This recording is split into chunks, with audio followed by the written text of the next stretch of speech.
Welcome to Deep Dive, episode number 14. Me and my dad, Pastor Donald Smith. As usual, he just preached a message on Sunday. It's called This Joy That I Have, John chapter 16, verses 21 through 22. This was interesting. I got a nephew, you got a grandson, that plays sports. And it was funny. He came back here while I was editing.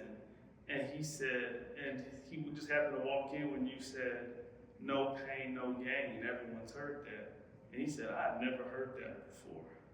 And I just think that's a beautiful picture of society. Our kids aren't built tough. They don't know how to overcome anything. They're smart, they're brilliant. But the moment something hard that they don't pick up immediately comes, they cower, they quit, they whine, they turn around, they run. And I just think whenever hearing just a simple statement as everyone's heard no pain, no gain, and he being 9, playing all these sports for these last few years and says, I've never heard that. That just really in that moment was like, wow, that shows a generation that hasn't heard that. Why do you think we've gone so wrong? Because I talk to mom about this all the time. I'm like, the parents, because it's not a kid's issue, it's a parenting issue. It's a society issue when it comes to raising these kids. My opinion is, we don't like ourselves, so we're saying we're not raising our kids how we was raised. But I look at me, I'm like, I like myself. When I coach football, I coach how I was coached. I coach how I was raised. Like, we're building tough kids, and I don't know, it's like your input kind of on that whole little thing's not really a specific question, but like, why are we raising kids that don't know no pain, no gain? The way society has built our mindsets. Every parent says, I want my kids to have it better than I had. And what does that really mean in the end? So that mindset is what's done this. So that what that's saying is, you just said it, but in a nutshell is, I don't want them to go on anything hard. So when it gets hard, they step in.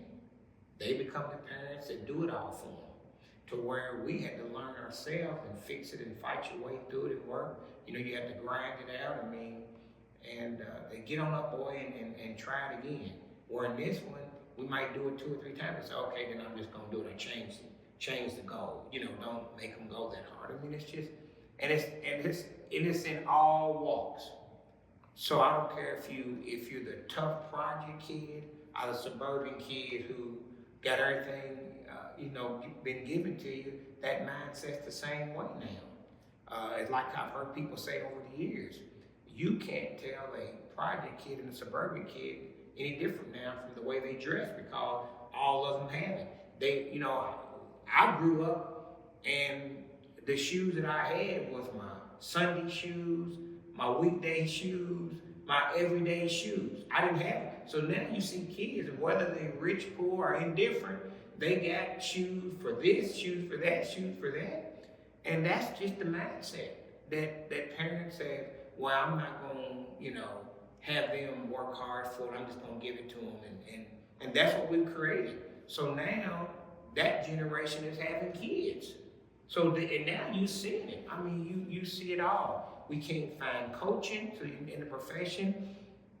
Volunteerism's down. Everything across the country is negative. That once was a strong suit that built America, that vibrant middle class that built it on hard work and self-discipline and family values and having strong character and having the moral fiber to do the right thing when nobody's around. And all that now is because I have AI. I have Google. I can just search it. I don't have to search. I don't have to figure it out. I can just let them do it for me.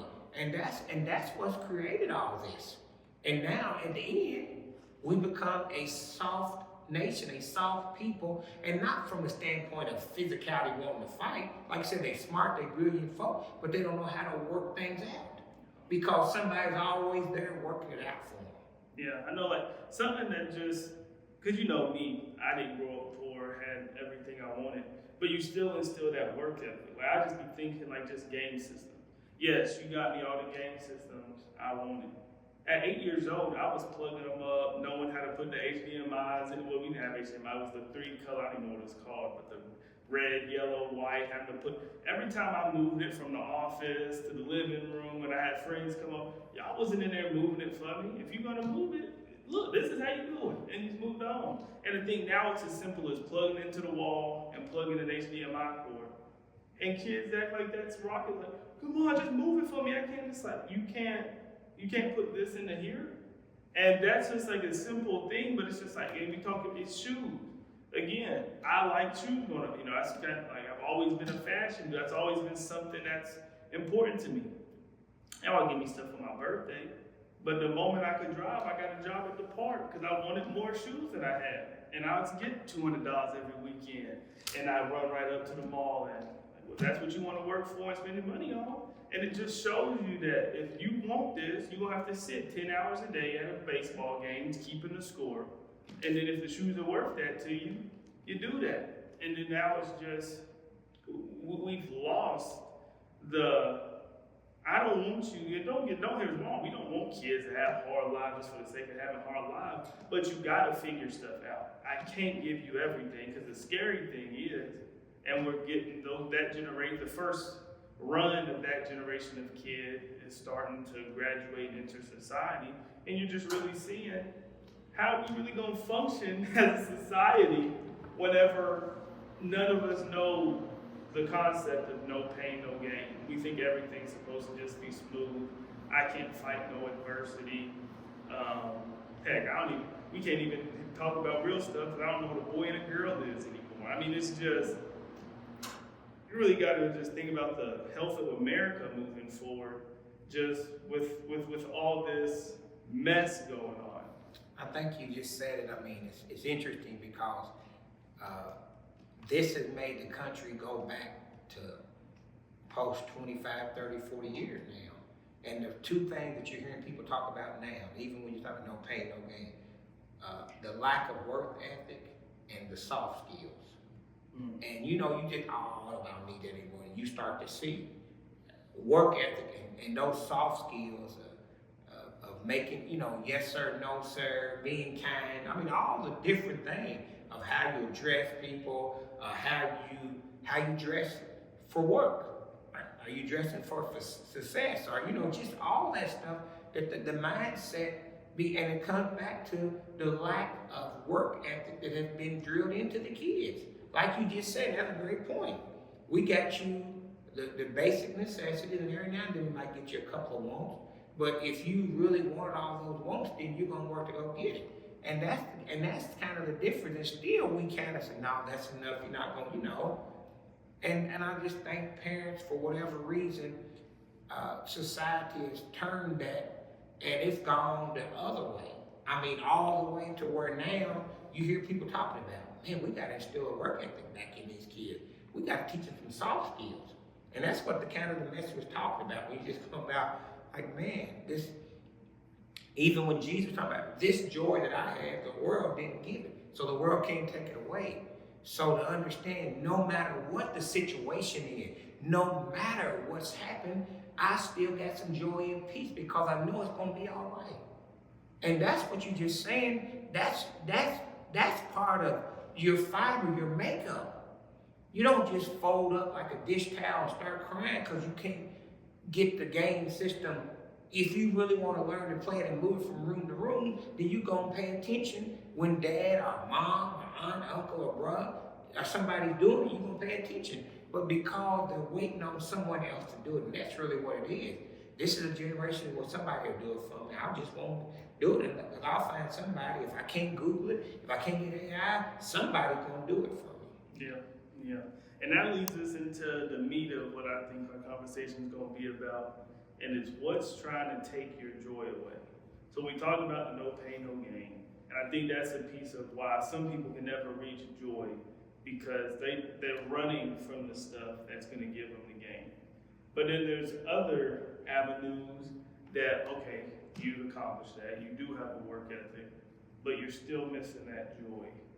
And just right on that, what's your first thoughts there? Well, it goes back to, I think when I sit here and say, most assuredly I say to you, in John 16 and 20, that you will weep and lament, but the world will rejoice. So look, there's two sides he's talking to. You're going to go through some stuff. And sometimes the opportunity of life that it presents you to really see where you are. Are you built to handle it? And if you don't have nothing to hold on to, as we say in church, if you don't got the gospel, if you don't got the word of God to hold on to it, then we know what's going to happen. You're going to fold. Yeah. You're not, people not going to understand. You're not going to be able to, I don't even know how I got here. Sometimes you go, okay, if it didn't kill me, it's going to make me stronger. That's another saying that we do that you're going through. And everything's all about that. As people watching everything you and I and other men and women of God that are whatever they're going through, they're watching how you handle it. How would you handle if a tornado tears your house down and you're the only house in the neighborhood? Is he still a God that, for whatever reason, didn't kill anybody? Your dog, your pets, everybody, all life is still there. You just lost everything in your house. So can you still give him honor? Can you still give him glory? So sometimes you go, what are you really rejoicing in? Are you rejoicing in the things, or are you rejoicing in him who can get the things for you?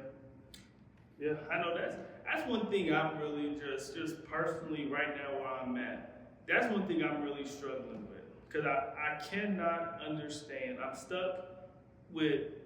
stuck in between these two concepts of understanding that God gave us a joy so the world can't take it. But then you wondering why you lose it sometimes, and you start looking at yourself, and it goes into kind of what gives you the joy.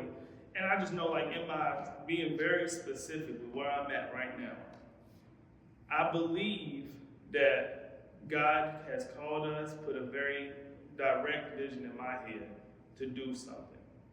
And I want to do, like, when we really just think about everything, how I've learned to edit, how I've learned graphic design, how I've learned making clothes, how I learned everything, it all was for the kingdom.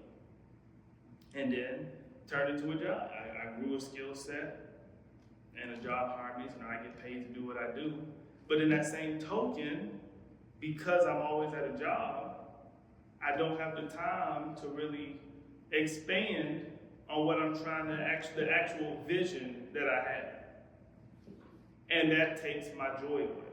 I get frustrated, I'm not as happy, I'm not as, and really that conflict of what is the pain part that I'm not trying to run from the pain. But at the same point, the reality of you leave for work at 7:30 in the morning, you get back at 5:15. You got football at 6:30, and then you're not getting back home till 9. You're trying to build an aquaponics center so that you can start growing food.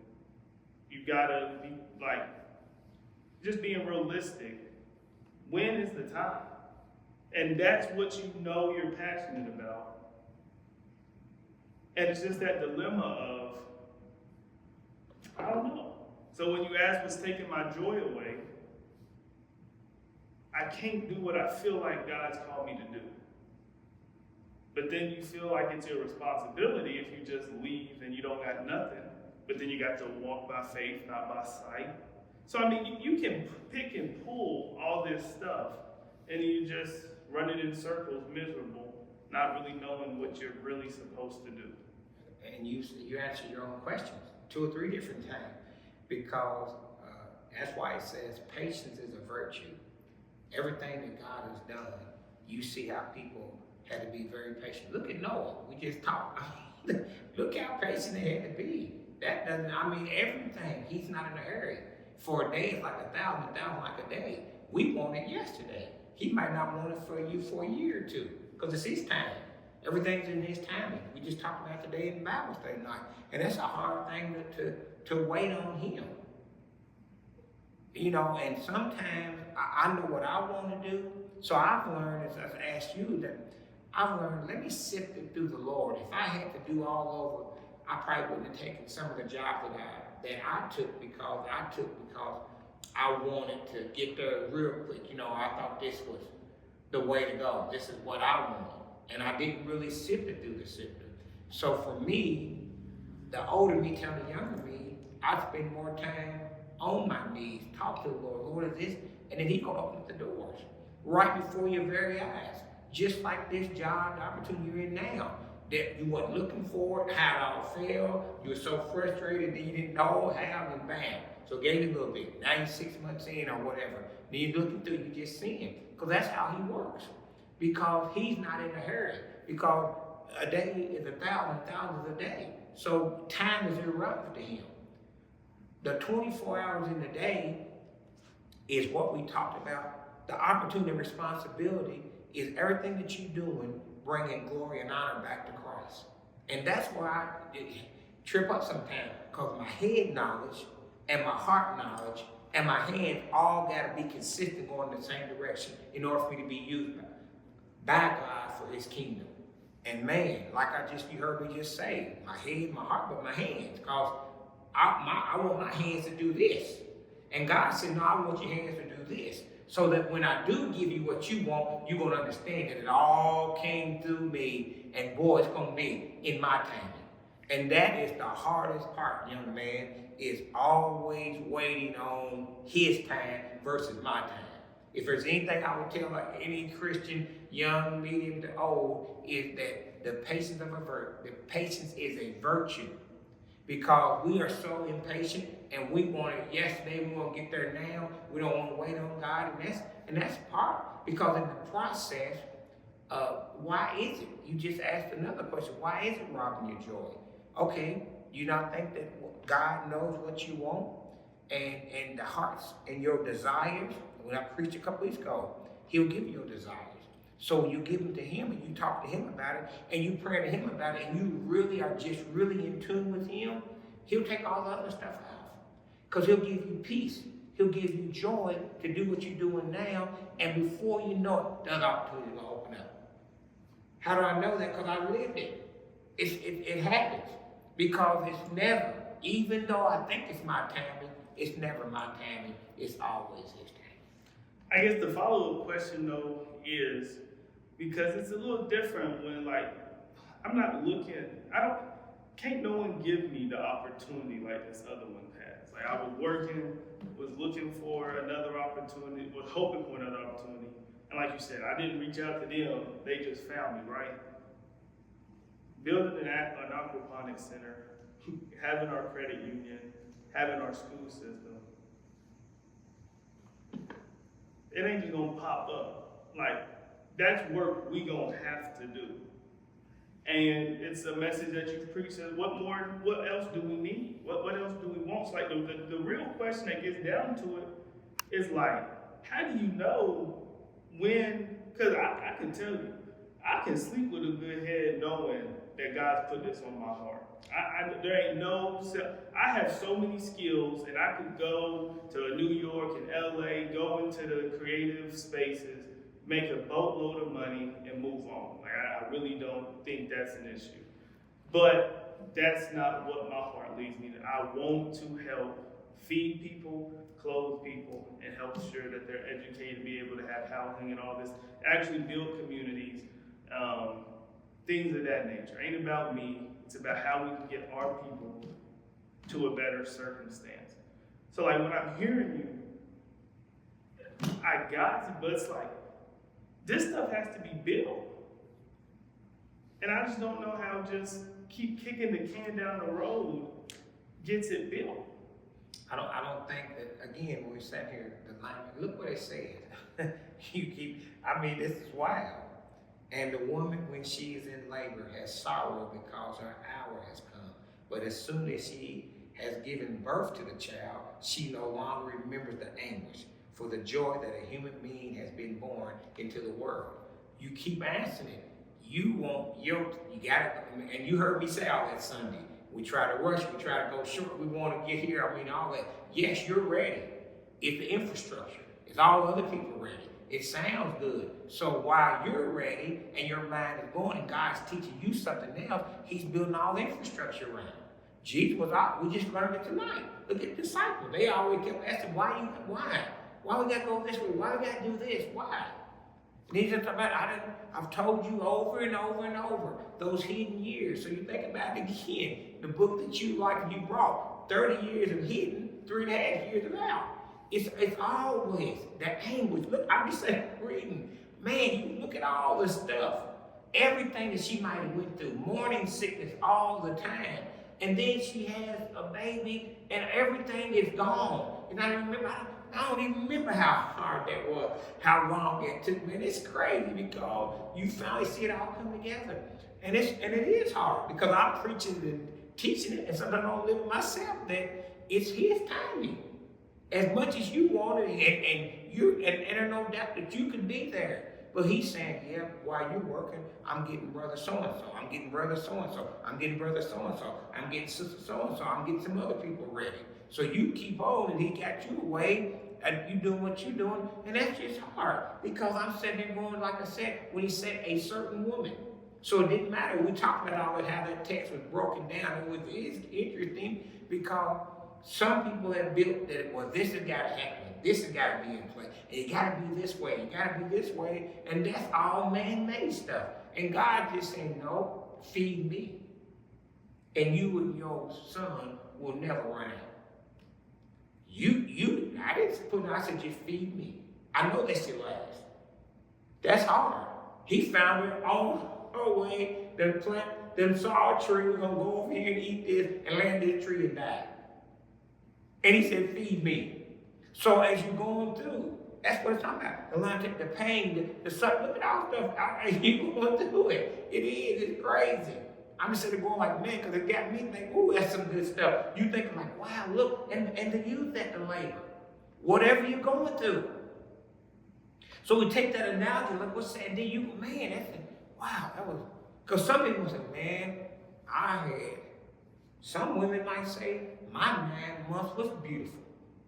And I'm saying, man, I ain't never had enough, man, ever. From the time I got there to the time I had this, it wasn't nothing but trouble. And so you hear all I told you when I talked to 3 or 4 different women, all the stuff you're going through. So you're ready for it to be birthed. And for whatever reason, God sits high and looks low, and He's just not quite ready. But you will know in that hour. That's what it says. You will know. So you keep grinding. That's what we was talking about. You keep no pain, no gain. You working. Man, I want, come on, it's everything. That's what I said. You answer, you right there. Man, I'm trying to get it in. I'm ready. Come on, look, come, somebody, I'm ready. I know I'm ready. Okay. You might think you are, but there's some other things behind it. And then when you get there in that hour, you're going to see, wow, I really wasn't ready to handle it. I really wasn't ready to handle that $1 million business. I thought I was. I really wasn't in position for this. Upon it, said, whoa, I thought I was. So that's how He operates. That's how He works. And that's hard when you're going through it. I don't care when you start reading through the scripture, that had to be hard. Going through Noah's Ark, just going through the exhibit and just think about, wow, what they did. And all of them had specific jobs in a 24-hour day. And you just said, man, you do this, your skill sets, so now I got the hands. I got the head, I got the heart, now that last piece, you get the hands. So your head, your heart's right, now, okay, now, Coach King do it, so he couldn't do it on his own, so he had to have the 3 sons and the 3 daughters.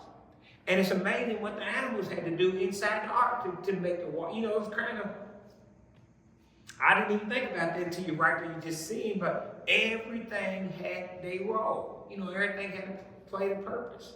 One thing I like to do, just because we're reading him right now, I wish we could phone a prophet every now and again, just call Jeremiah.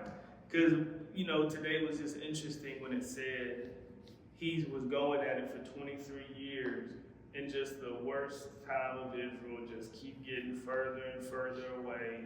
He kept saying all the prophecies that was coming, the negativity, and not only were they not listening, they was threatening his life, telling him to shut up. And you get the famous, it's like, I can't stop, it's like fire in my bones. And you see all this, but it's that key is that 23 years of warning people, prophesying to people, trying to get people to turn back to God, and no progress. It actually was getting worse, and they ended up having that 70 years of 70 years where they went away, where it was in captivity and stuff like that. Yeah. And it's just like, man, Jeremiah how. And I mean, it's nothing more than what you were just saying. You really got to study with God. Stay with Him. The head, the heart, and the hands. They got to be synchronized. And maybe that's what He's doing to you now. I mean, you know, you sit there and you say, wow. Like I said today, myself. So I got to get my hand with my head and my heart out. I can't pick and choose who I'm going to help. I just need to make sure that I'm in tune with God so much that all three of them, when they come together, man, it's a well-oiled machine. And that's not where I've been. And that's where I want to get to where all three of them, that the head, the heart, and the hands are all doing what God has called us to do. Yeah. You got any last words for the people specifically? I just think, again, we sit here and say, I mean, I got to go. When you listen to what you're saying, it made me feel really good that we're going to go through some stuff. I mean, it is. I mean, and I just pray for you and myself that we can be patient and wait on the Lord. And He will renew your strength. I mean, you just sit there, you just think about it. I mean, when I say it, I mean, it's crazy when we really stop and think that all of the things that He's done and will do and will continue to do, because He is sovereign unto Himself. And He knows what you can handle. And I just think sometimes we gloss over, but to really know that a day and 1,000 is the same to Him. So which means time is irrelevant. We look at time, but for Him it's irrelevant. So we say, well, dang, I've been doing this for 23 years. And what, you want to give you a cookie? You know what I'm saying? I mean, you say, okay, Jeremiah, I know. Remember. But on top of this, watch what I do. Oh, there's some consequences for them not listening to you for those 23 years. And look at what the 7-year captivity.